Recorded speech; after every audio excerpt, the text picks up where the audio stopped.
ഭക്തിയുടെ ശക്തിയെക്കുറിച്ച് ഒരു കഥ പറയാട്ടോ. ഭീമൻ ഒരിക്കൽ കാട്ടിലൂടെ ഇങ്ങനെ നടന്നു പോകുമായിരുന്നു. അദ്ദേഹം വലിയ ശക്തനാണല്ലോ, ഈ ഗദായുധത്തിലൊക്കെ അഗ്രഗണ്യനാണ്.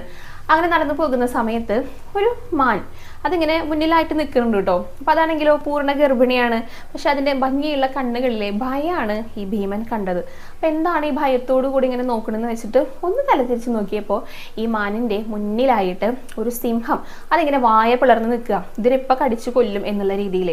അപ്പൊ മാനിനാണെങ്കിലോ മുന്നോട്ട് ഓടാൻ സാധിക്കുന്നില്ല. എന്നാ പിന്നെ പുറകിലോട്ട് ഓടിക്കൂടെ എന്ന് വിചാരിച്ച് നോക്കിയപ്പോൾ പുറകിലാണെങ്കിലോ ഒരു വേടൻ ഈ അമ്പും വില്ലും ഇങ്ങനെ ഉന്നം പിടിച്ച് നിൽക്കുക മാനിനെ കൊല്ലാനായിട്ട്. അതാണ് മാനിനെ പുറകിലേക്കും ഓടാനായിട്ട് സാധിക്കാത്തത് കേട്ടോ. അങ്ങനെ മാനിന്റെ വലത്തെ വശത്തേക്ക് നോക്കിയപ്പോഴോ അവിടെയാണെങ്കിൽ ഒരു കാട്ടുതീ ഇങ്ങനെ പടർന്നു പിടിച്ച് വരുന്നുണ്ട്. അതുകൊണ്ട് അങ്ങോട്ടേക്കും ഓടാൻ പറ്റുന്നില്ല. ഇടത് ഭാഗത്താണെങ്കിലോ ഒരു പുഴയാണ് ഒഴുകുന്നത്. അപ്പൊ മാനിനെ എവിടേക്കും ഓടാൻ പറ്റുന്നില്ല. താൻ പൂർണ്ണ ഗർഭിണിയാണ് എന്നുള്ള ബോധവും കൂടെ മാനിനുണ്ടേ. അതുകൊണ്ട് ഇനി രക്ഷയില്ല, മരണം മുന്നിൽ